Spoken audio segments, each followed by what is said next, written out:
You're listening to the Financial Source Podcast, your daily dose of sentiment updates in the European and US sessions and critical risk event previews so you stay up to date with what's moving the market right now. Each session is carefully crafted personally by the Financial Source analysts and voiced by our AI hosts who, as it turns out, sound a lot better than we do. Here's Rachel and Michael with this session's deep dive.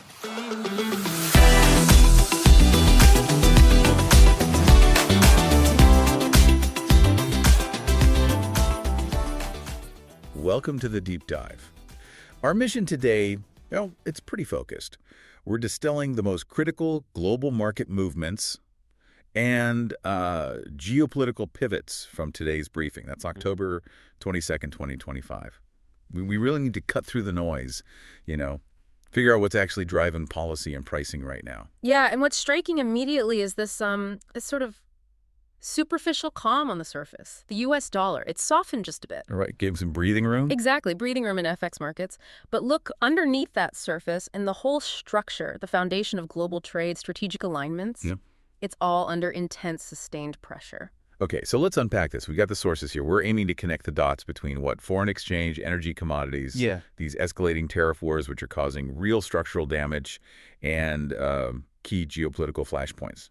From the Pacific right over to Eastern Europe. Let's jump straight into the currency chessboard then, because that softer dollar seems to be setting the tone everywhere else, doesn't it? It really is. That modest softening, it's been a bit of a lifeline for the euro and the pound. They've both managed a bit of a recovery. But it's mostly about the dollar, right? And not some sudden surge of confidence in Europe or the UK. Precisely. It's almost entirely dollar dynamics driving this, not, soaring belief in the Eurozone or UK economies themselves. Now, the UK story, that's where the policy mechanics get interesting, I think. Sterling's holding steady ahead of the September CPI figures, but the real signal, that came from Chancellor Rachel Reeves, didn't it? Yes, absolutely. She explicitly guided the market, saying the upcoming budget will be structured specifically to curb inflation. And what does that actually signal to the markets when the Chancellor says fiscal policy will tackle inflation? Well, it's a critical piece of information. Markets read that as the government basically saying, okay, we'll handle some of this demand-side pressure through spending and tax. It takes the foot off the accelerator, you could say. So it targets the kind of inflation the Bank of England's interest rate hikes maybe aren't as good at hitting directly. Exactly. By using the budget to curb demand, the Chancellor she's actively creating monetary space for the Bank of England down the line. So if the government eases the pressure cooker, the BE gets more flexibility, more room to potentially cut rates later without causing inflation to spike again. That's quite subtle, but a powerful support for sterling sentiment right now. It absolutely is. Now, contrast that kind of proactive policy thinking with Japan. Dollar-yen, it's sort of contained after that brief spike to 152. Briefly, yeah. But the Takichi administration, they're sticking to what we call policy divergence. Okay, policy divergence. Let's break that down for you, our listener. What does that mean in practical terms for the yen? It means that while pretty much every other major central bank is either hiking rates or holding them high, the Bank of Japan is keeping its ultra-low interest rates. The government's holding firm on this. They're coordinating with the Goje. Close coordination, yes. They're saying, look, we'll maintain this policy support until we see real, genuine strengthening in wage growth. They're prioritizing fighting deflation over, say, boosting the currency's strength right now. But isn't that playing a really dangerous long game?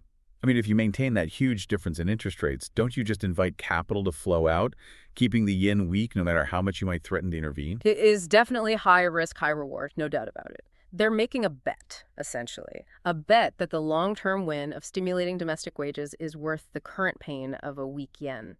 And yen traders know this, I suppose. Oh, they know it. That's why the focus stays locked on that rate differential, even if the authorities manage to push the rate back from that 152 line occasionally. Okay. Meanwhile, China made a more immediate move, didn't they, to manage its own currency pressure? Yeah. The PBoC signaled intent to steady the yuan. Yes, through the daily fixing. They said it stronger than the market expected. It was 7.0954 when the consensus was looking for something more like 7.1225. That sounds technical, maybe a small difference, but you're saying it's actually a big signal. Huge signal. The PBoC uses that fixing rate to guide expectations. By setting it artificially stronger like that, they're basically making it more costly, more risky for anyone betting against the yuan.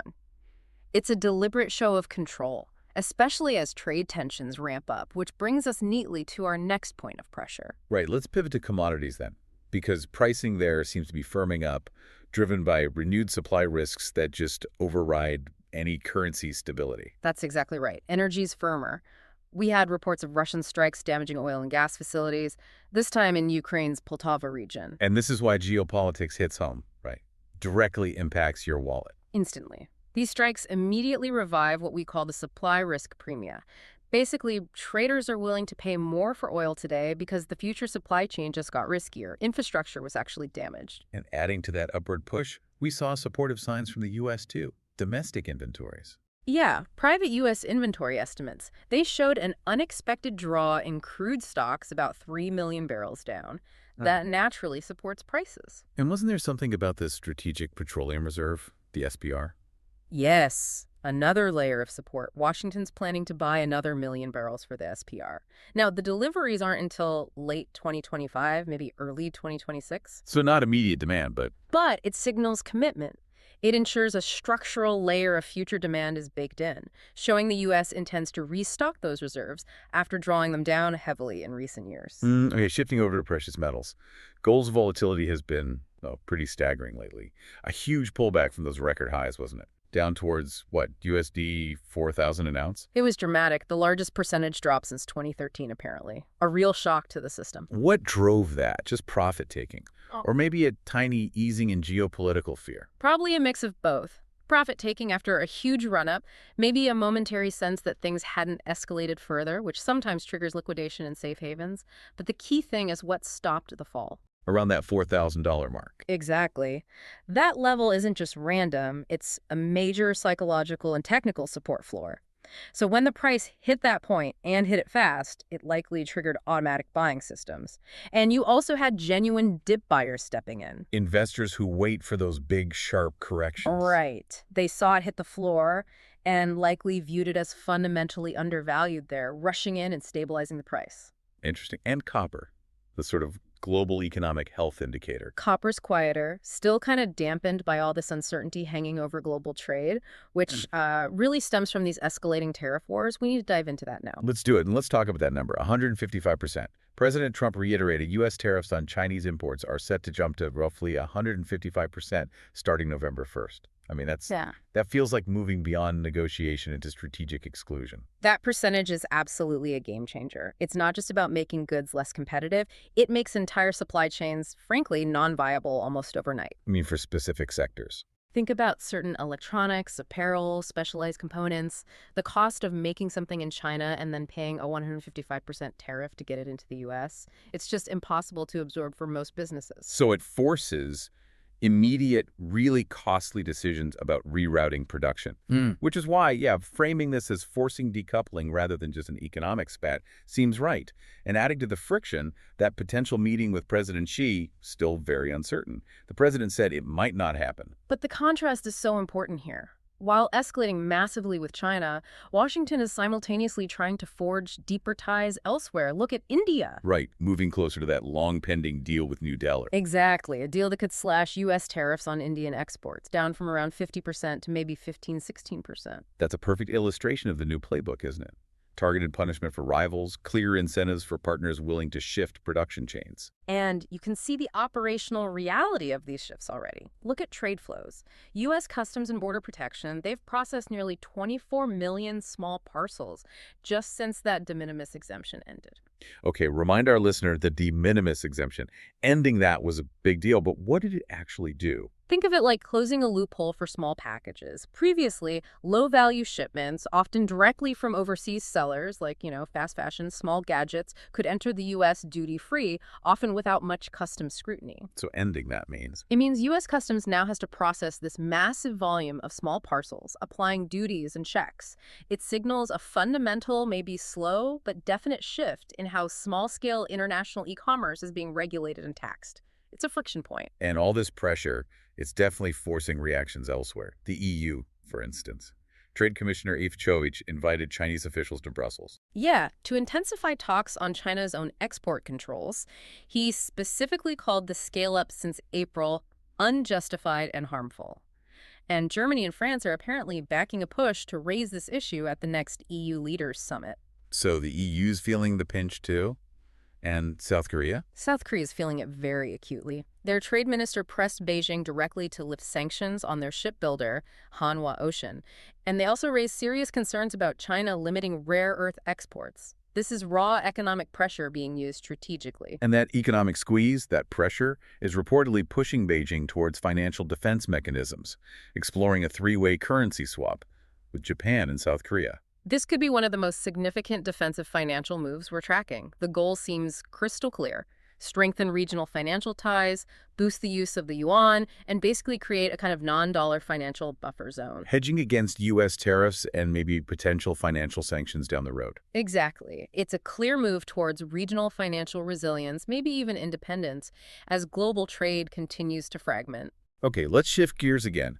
Let's look at the geopolitical flashpoints that are really fueling all this strategic competition.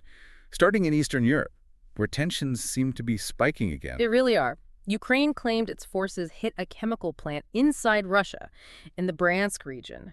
Now, that's not just a military target. Hitting industrial assets like that is a significant escalation. It raises the risk profile.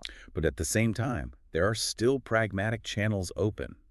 Something about the Zaporizhia nuclear plant. Yes. Moscow reported getting security guarantees from Kyiv to restore power to that critical nuclear plant. So it shows that even amidst the fighting, these very specific, very pragmatic risk reduction talks are still happening. The top-level diplomacy, though, that sounds mixed. President Zelensky saying Russia's blocking diplomacy, while President Trump apparently still sees a chance for a ceasefire.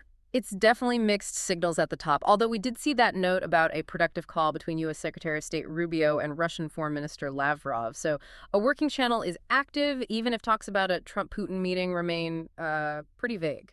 Okay, moving east then. Asia-Pacific risks still high. North Korea was active again. Yes. Fired a ballistic missile. It landed outside Japan's exclusive economic zone. But these actions are deliberate. They're designed to keep regional security tensions constantly simmering. But the real risk of maybe miscalculation that sits in the South China Sea, doesn't it? Beijing's harsh words for Australia. Absolutely. A harsh rebuke over alleged Australian aircraft incursions near the Paracel Islands. Beijing warned it would resolutely block and drive away aircraft. That kind of language in such crowded airspace and waters dramatically increases the chance of an accident, a collision, some kind of unintended military clash. In this strategic competition, it's not just Asia, is it? We're seeing it pop up globally. No, it spans the globe. U.S. officials are reportedly leaning on Argentina, urging them to limit Chinese influence over key projects there. What kind of projects? Infrastructure, technology investments, things that could give Beijing strategic leverage right there in the Americas. It shows the competition is truly global now. And this need for a strategic independence, it even touches sectors like nuclear energy policy. With an interesting proposal about nuclear waste in the U.S. Yeah, fascinating detail. The U.S. is apparently planning to offer energy companies access to nuclear waste with the idea of converting it into fuel for advanced reactors. Which sounds like waste management, but it's more than that. Oh, much more. It's directly linked to the bigger geopolitical goal, reducing reliance on Russian supplies across the entire nuclear fuel chain. So whether you're talking currency swaps in Asia or using nuclear waste in the U.S., it feels like almost every major policy move today has a defensive strategic angle against some perceived threat. Wow. Okay, this has been incredibly dense, but really essential to unpack. I think the ultimate takeaway, for me at least, is this extreme tension between, on one hand, moments of stability like that dollar tone, and on the other, this constant fragmentation and risk. Oil prices immediately reacting to supply risk, that fierce tariff confrontation, 155%, and this global strategic competition playing out everywhere, from Bryansk to Argentina. You just can't separate the market moves from the policy decisions anymore. Economics and geopolitics are completely fused. It's one and the same game now. Which brings us perfectly to our final thought, something for you, our listener. to consider as you process all this data. Yeah, think about this. We talked about how the UK Chancellor is using the budget fiscal policy specifically to pave the way for potential future rate cuts by the Bank of England, a domestic tool for a monetary goal. Yeah. And at the same time, you've got China exploring this complex regional currency swap arrangement with Japan and South Korea, clearly as a hedge against U.S. trade pressure. Two very different financial maneuvers, but both defensive. Exactly. So the question to chew on is this. Are national financial policies, things like budgets, central bank actions, currency agreements, are they now primarily becoming defensive maneuvers against geopolitical threats rather than being purely about domestic economic strategy? Yeah. Is the main goal of finance ministries and central banks shifting towards just building resilience? Is defense the new offense in economic policy? Something to think about. Thanks for joining us for the deep dive.